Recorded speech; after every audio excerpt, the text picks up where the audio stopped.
Get ready to die, Nazis! GI? No! So, you guys want to see a G.I. Robot brief history? Well, I'm here to give it to you. This is the brief history of G.I. Robot in the DCU, as well as his original comic book version. The character of G.I. Robot first appeared in 1961, which is the rough estimate date. The cover says March 1962, but that's not really accurate. In Star Spangled War Stories number 101 by DC Comics. In his first appearance, G.I. Robot, named Joe, I don't know why he's named Joe, was designed by the military to assist this guy called Mac, who does a lot of weird military stuff. And by weird, I mean the whole entire time Mac and Joe, are literally shooting up dinosaurs. Like, what is this, Star Spangled War Stories? More like Dinosaur War Stories.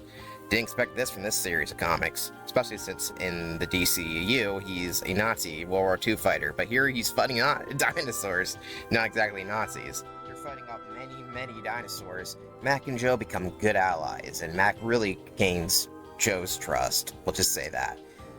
Hopefully nothing bad happens to Joe. 3 issues later, something bad happens to him. What'd you expect? Issues later, this guy had made his final appearance. He would be replaced later by a different version of G.I. Robot. But on this guy, no one knows. Apparently, the last thing he says is nothing, because naturally Joe didn't answer. After all, he was just a robot. But a strange fate for the original version of this character. The next version of the character would appear in issue number 125, so the readers didn't have to wait long to see the character again, at least in a new form.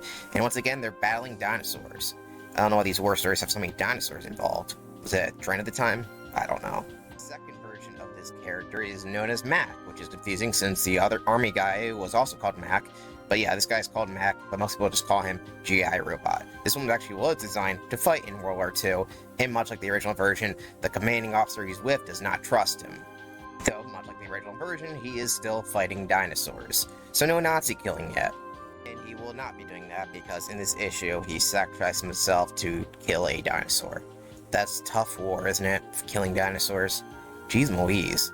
Wouldn't see G.I. Robot again until 1981, after the Crisis on Infinite Earth storyline, which kind of merged a bunch of weird multiverse timelines, stuff like that from the DC Universe. It's hard to explain, but anyway, all you need to know is that there's a new G.I. Robot who debuted in Weird War Tales number 101. At least they're being honest about it being weird.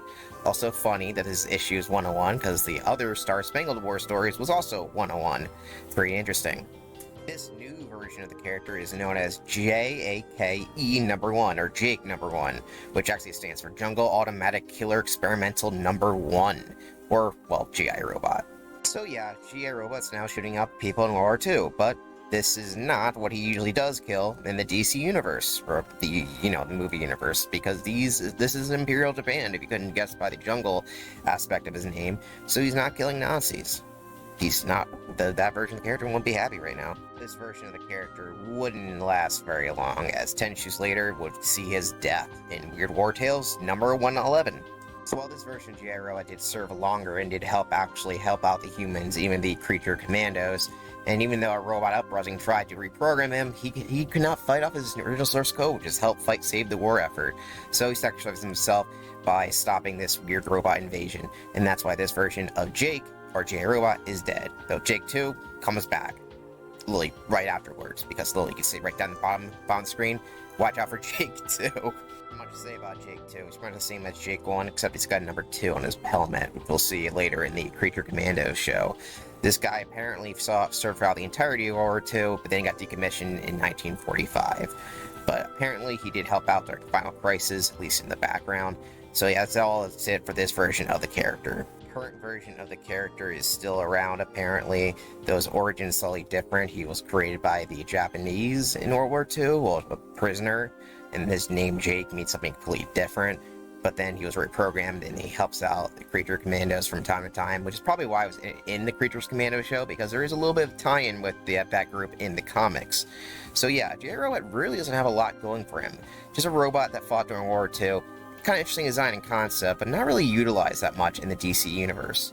So, let's see what James Gunn decided to do with the character for the show Creature Commandos. And one of the most notable things about this version of the character that most people know about is the fact that he really hates Nazis, and literally thinks about it constantly. Miss Nina and G.I. Robot be killing Nazis soon. Miss Waller promised it would be soon. It's been oh so long since G.I. Robot has sent Nazis back to hell where they belong.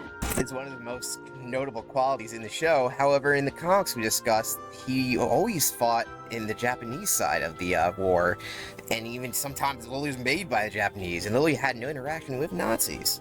Pretty interesting. This version of the character does not have a codename like every other version. He usually just calls G.I. Robot, and he refers himself as G.I. Robot, as I've been doing throughout the entirety of this video. We don't know who exactly created him other than the American government, but he worked alongside Sergeant Rock in World War II, this time in the European theater, to kill every Nazi he could possibly see, which is pretty much this entire program, and he was really good at it. Despite being a cold and calculating robot who really only wants to kill people, he's actually kind of a cool guy.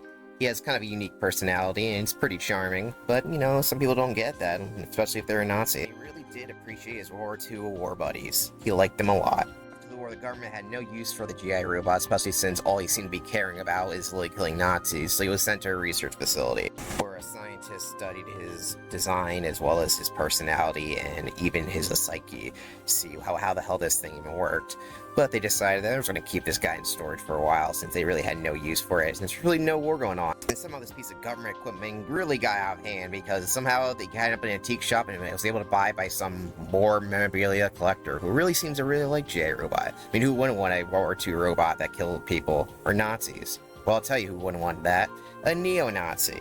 So Sam, the new owner of G.I. Robot, he befriends him pretty quickly, but he forgot something, that even though he's a war collector, he didn't realize that he collected a Nazi-killing robot, even though he's a neo-Nazi. This guy's stupid. So it really isn't surprising when the first thing that G.I. Robot does, and he realizes he's in front of a bunch of neo-Nazis, to literally kill the guy who just bought him. But yeah, I guess it makes sense. And he kills everyone else, because that's what he was programmed to do. He was obviously arrested, and at least he posed for the mugshot. The fact he's an android designed specifically for killing, and since he technically killed civilians even though they were neo-Nazis, he was arrested and put into a facility, specifically Belle Reve Correctional Facility, a place with creatures and monsters that the government keeps a secret from the rest of the world. So this facility became home to the Creature Commandos, a group of people, monsters, that were used to do government operations that they didn't want people to know about. He is friendly to most of the members there. He really only has one priority, which is literally just killing Nazis. That's all he ever thinks about. It's pretty funny, actually. Well, he finally gets a moment as people tell him that there are Nazis nearby. You know, they technically aren't. So on his mission, he's able to finally let out all of his aggression and bring joy to himself as he kills the intruders on that country that they're trying to protect. I forgot the country's name, alright? I forgot it. But this joy is short-lived, as unfortunately the Amazon terrorist blows him up and he is dead. Well, he would be dead, because it's revealed at the very end of the show that he was rebuilt with a lot bigger body, but with the same head structure and the same programming. So he'll be out again to serve the Creature Commandos, which I can't wait for, because this show is freaking amazing. Go watch it. That's pretty much everything that I know and really know about this character, G.I. Robot, otherwise known as Jake, Mac, Joe, where the hell his name is. We'll all be calling him the Nazi-killing robot. So there's Nazis nearby, or apparently Japanese Imperial officers, you know who to call. G.I. Robot. Just don't be a neo-Nazi yourself. Why would you be a Nazi? It's a real question. If you are a Nazi, get the fuck off here, because I'll send G.I. Robot after you.